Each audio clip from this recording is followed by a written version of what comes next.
Ladies, gentlemen, boys, girls, innies, outies, and in between us, I do hope you're all well. So it seems that defending your rights is now classed as utterly ridiculous.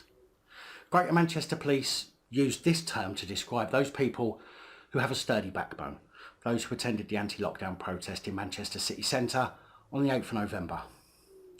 But are they calling them utterly ridiculous because of the protest itself, or because it meant that Greater Manchester Police had to work a little bit harder? Chief Constable Ian Hopkins has condemned the gathering which took place despite government orders to stay at home in a bid to curb the spread of coronavirus, which could impact a second wave. However, he and other officials are failing to explain that in practically every disease or viral outbreak, the second wave is always far lower than the first, as the first would have taken the lives of the majority of people who were susceptible to being affected worst.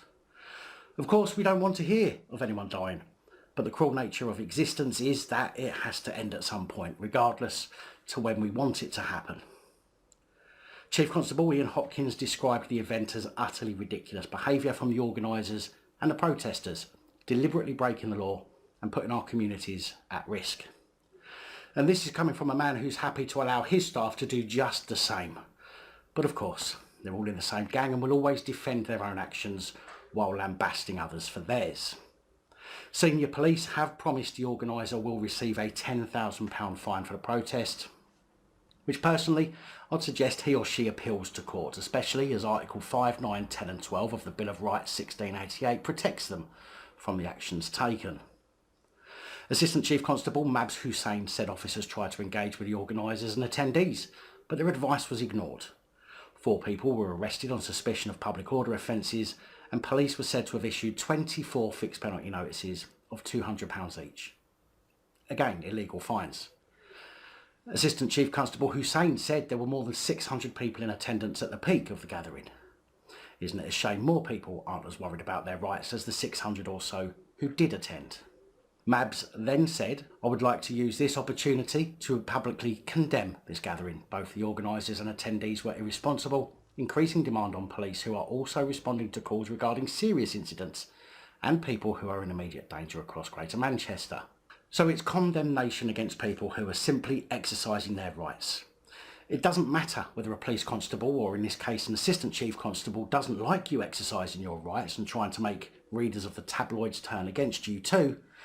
You have every right to petition those imposing unlawful and unjust restrictions upon you.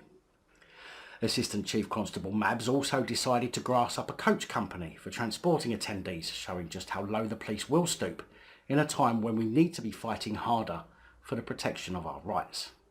Some people at the event brandished placards saying, "Fear is the currency of control," and "Unite for freedom." And with the police using fear to control, there is no better time to unite for freedom, especially when the police and the tabloid trash say things such as, around 50 officers were initially sent to deal with the incident before officers from every division in Greater Manchester were scrambled to disperse the crowd. Scrambled? I can imagine it now, the alarm in every police station in the area going off, police rushing out in single file, grabbing their batons from the weapons rack before they pile into their meat wagons and speed to the gathering, blues and twos on full power. It's amazing the things these people will say to justify their actions.